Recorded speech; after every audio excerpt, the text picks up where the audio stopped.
कांग्रेस के राष्ट्रीय प्रवक्ता सुप्रिया श्रीनेत पहुंची सुपौल। कांग्रेस कार्यालय में प्रेस वार्ता कर विपक्ष पर बोला तीखा हमला। कांग्रेस पार्टी की राष्ट्रीय प्रवक्ता सुप्रिया श्रीनेत आज सोमवार के दोपहर करीब 2 बजे सुपौल पहुंची, जहां उन्होंने कांग्रेस कार्यालय में एक प्रेस वार्ता की।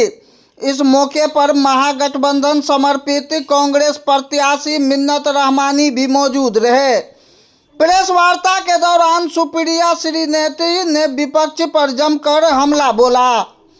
उन्होंने कहा कि विपक्ष जनता को गुमराह करने का काम कर रहा है, जबकि कांग्रेस जनहित के मुद्दे पर गंभीरता से काम कर रही है। कोसी क्षेत्र के विकास को लेकर उन्होंने कहा कि कांग्रेस ने हमेशा कोसी को प्राथमिकता दी और आगे भी इसके लिए ठोस योजना पर काम किया जाएगा।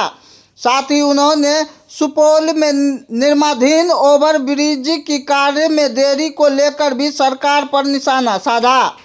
उन्होंने कहा कि सुपौल के लोगों को लंबे समय से इस ब्रिज का इंतजार है, लेकिन काम की रफ्तार बेहद धीमी है। इसके अलावा उन्होंने स्थानीय निवर्तमान विधायक और बिहार सरकार के ऊर्जा मंत्री विजेंद्र प्रसाद यादव पर भी तीखा प्रहार किया और कहा कि जनता अब बदलाव चाहती है, क्योंकि वादों के बावजूद विकास धरातल पर नहीं दिखता है। बिहार चुनाव के मुहाने पर आया है। एक सत्ता और एक सरकार है जो 20 साल से सत्ता में काबिज है, और कॉमन सेंस ये कहता है कि अगर आप 20 साल 2 दशकों से सत्ता पर हैं और आज जब चुनाव और वोट मांगने का टाइम आया है तो आप जनता से मुखातिब होंगे और उनको अपना रिपोर्ट कार्ड दिखाएंगे, और उस रिपोर्ट कार्ड में अपना काम दिखाएंगे और काम के बल पर आप कहिएगा हमने ये फला चीजें करी है, या तो हमें वोट दीजिए और अगर नहीं है तो वोट मत दीजिए। लेकिन जदयू और बीजेपी की जो डबल ट्रबल इंजन है, वो बजाय रिपोर्ट कार्ड दिखाने के, इस देश के प्रधानमंत्री बिहार आते हैं और शब्द सुनिएगा क्या इस्तेमाल करते हैं। इस देश के प्रधानमंत्री बिहार आके कनपट्टी पर कट्टे जैसे शब्द का प्रयोग करते हैं। आप इस देश के प्रधानमंत्री हैं, मेरे भी प्रधानमंत्री हैं। आप इस देश को रिप्रेजेंट करते हैं, हमारा प्रतिनिधित्व करते हैं। ये किस भाषा में बात कर रहे हैं प्रधानमंत्री? कैसे लोगों के साथ उठना बैठना है प्रधानमंत्री का? जब बिहार आ रहे हैं कट्टा, बंदूक, गोली याद आ रही है? क्या बना दिया आपने बिहार को? मोकामा में दिन दहाड़े हत्या होती है और उसके बाद एनडीए का उम्मीदवार, जब उसकी मर्जी होती है, उसकी सहमति होती है, तब उनकी गिरफ्तारी होती है। यह असलियत है बिहार की। इस देश ने प्रधानमंत्री देखे हैं, और संक्षिप्त में ये बोलकर मुद्दे पर बात करूंगी। इस देश ने वो प्रधानमंत्री देखे हैं जिन्होंने इस देश में आईआईटी, एम्स, बार्क, इसरो जैसी संस्थाएं बनाई, कोसी में 14 किलोमीटर लंबा बांध बनाया। इस देश ने ऐसे प्रधानमंत्री देखे हैं जिन्होंने हरित क्रांति का उद्घोष किया, जय जवान जय किसान का नारा दिया। इस देश ने ऐसे प्रधानमंत्री देखे जिन्होंने पाकिस्तान के 2 टुकड़े करके विश्व का भूगोल बदला, बैंकों का राष्ट्रीयकरण किया, हमें एक परमाणु शक्ति बनाया। इस देश ने ऐसे प्रधानमंत्री देखे जिन्होंने 18 वर्ष के युवाओं को अपनी सरकार चुनने का हक दिया, आईटी और टेलीकॉम की क्रांति की नींव डाली। इस देश ने ऐसे प्रधानमंत्री देखे हैं जिन्होंने ग्लोबलाइजेशन के माध्यम से भारत को विश्व से जोड़ दिया। ऐसे प्रधानमंत्री देखे इस देश ने जिन्होंने भोजन का अधिकार, शिक्षा का अधिकार, स्वास्थ्य का अधिकार, सूचना का अधिकार, मनरेगा जैसे कानून बनाकर सशक्त किया। और आज प्रधानमंत्री बिहार, जो तप, तर्पण, ज्ञान, तपस्या, अध्यात्म की भूमि है, क्रांति की भूमि है, वहां पर आकर कहते हैं कनपट्टी पर कट्टा। ये क्या स्तर बना दिया आपने राजनीति का? बिहार सब कुछ सहेगा, अपना यह सम्मान, अपना यह अपमान कतई नहीं सहेगा। और बिहार ने बदलाव का मन बना लिया है। जहां हम जा रहे हैं, जहां पर बातें हो रही हैं, बिहार के लोग बदलाव करेंगे। और बदलाव क्यों होना चाहिए? संक्षिप्त में बिहार पर बोलकर फिर सुपौल की बात करेंगे। बदलाव इसलिए होना चाहिए क्योंकि एक ढोल बजाया गया सुशासन का। क्या है वो ढोल? वो ढोल ये है कि एसआई की दिन दहाड़े हत्या हो जाती है, वो ढोल ये है कि मोकामा में दिन दहाड़े गोली चलती है, रक्त रंजन हो रहा है चुनाव में। वो ढोल ये है कि 6 महीने में 9 कारोबारियों की हत्या हो जाती है। वो ढोल ये है कि 953 अपराध रोज के हो रहे हैं। वो ढोल ये है कि 18 बच्चों का रेप हर हफ्ते हो रहा है। क्या है वो ढोल?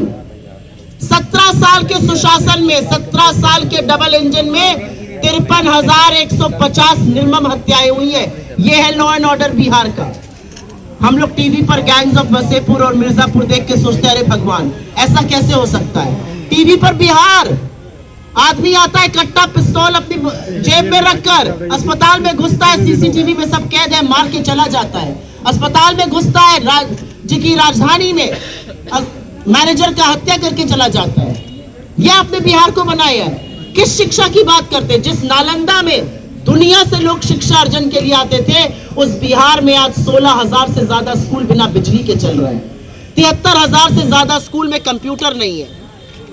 स्वास्थ्य की बात करिएगा, इसी दरभंगा के एम्स को ढूंढ ढूंढ कर हम लोग परेशान हैं। दरभंगा का एम्स कहीं दिख नहीं रहा है, लोग दूरबीन से ढूंढ रहे हैं दरभंगा के एम्स को। और जो सरकारी अस्पताल है वो जर्जर अवस्था में है, उनकी जो दीवारें हैं वो उखड़ी पड़ी हुई है। 57% अस्पतालों की कमी है। मुजफ्फरपुर की बच्ची को 20 चाकुओं से गोदा जाता है, वो 8 घंटे एम्बुलेंस में पड़ी रहती है और दम तोड़ देती है। ये लॉ एंड ऑर्डर और ये स्वास्थ्य की कहानी है। नीति आयोग जिसके चेयरमैन खुद प्रधानमंत्री नरेंद्र मोदी है, उनका कहना है बिहार देश के सारे राज्यों में सबसे गरीब है। बिहार की औसतन आय ओडिशा की 1/3 और झारखंड की आधी है। ये बिहार जो चीनी का कटोरा होता था, जो राष्ट्र के चीनी उत्पादन में 27% की भागीदारी रखता था, अब 2% की भागीदारी रख रहा है। कब आएंगे मोदी जी? चुनाव दर चुनाव बीता जा रहा है। वो तो चाय पीने आने वाले थे चीनी की। बिहार में 1.25 लाख करोड़ का पैकेज आया था, याद है ना? खैरात नहीं आई थी, भाजपा के कोषाध्यक्ष ने नहीं दिया था, किसी के दादा का पैसा नहीं था, बिहार के हक का पैसा था। कहां है वो पैसा? 70,000 करोड़ कहां खर्चा हो गया ये किसी को पता नहीं। और ये हम नहीं, ये बात बिहार के लिए सीएजी कह रहा है। बिहार में युवा क्या चाहता है? नौकरी बन जाए। माँ बाप एक रोटी रात की कम खाते हैं कि बाबू पढ़ जाए, कुछ बन जाए। और जब नौकरी का टाइम आता है तो पेपर लीक हो जाता है, हर चीज का रेट कार्ड है। और जब युवा अपने हक की बात करता है, दिसंबर की ठुठुराती ठंड में उसके ऊपर पानी बरसाया जाता है, उसको लाठी से मारा जाता है। और वही युवा कह रहा है कि जिस युवा को आपने डंडा चलाया है वो बदला आपसे बूथ पर लेगा। और खुलकर ये कह रहा है पेपर लीक हो या जिस तरह से रेट हर चीज का बना हुआ है, वो सीधे सीधे बिहार में त्रासदी का द्योतक है। मैं यहाँ पर पढ़ना तो नहीं चाहती हूँ, लेकिन पढ़ देती हूँ डिग्रियों का रेट कार्ड। बीए 70,000 से 1 लाख में हो रहा है, बीए 1.5 से 2 लाख में हो रहा है, डी फार्मा 3.5 से 4 लाख में हो रहा है, टेक्नीशियन तक 30,000 में। हर चीज का रेट तय है। नीट का पीजी हो, नीट का यूजी हो, टेट हो, रीट हो, हर चीज का रेट तय। तो कैसे बिहार का युवा प्रोग्रेस करेगा? बिहार में मैंने देखा, आप ही में से किसी एक के कॉन्क्लेव में वाणिज्य मंत्री कहते हैं बिहार में तो पलायन हो ही नहीं रहा है, बिहार के लोग तो यहीं रहकर काम कर रहे हैं। अरे मान्यवर, जब छठ होता है, जब दिवाली होती है, होली होती है, तो बिहार के हमारे लड़के बच्चे जिस तरह से ट्रेन में भेड़ बकरी की तरह ठूस कर आते हैं, वो पलायन दिखाता है। 3 करोड़ 45 लाख रजिस्टर्ड मजदूर है बिहार के, वो पलायन दिखाता है। किस मुंह से, किस बेशर्मी से आप बिहार के घाव पर आकर नमक छिड़क रहे हैं? आप कह रहे हैं बिहार में पलायन नहीं हो रहा है। बिहार में पलायन भी हो रहा है और बिहार में भ्रष्टाचार भी हो रहा है। यही अमित शाह बिहार आकर कहते हैं बिहार में जमीन नहीं है तो इंडस्ट्री नहीं लग सकती है।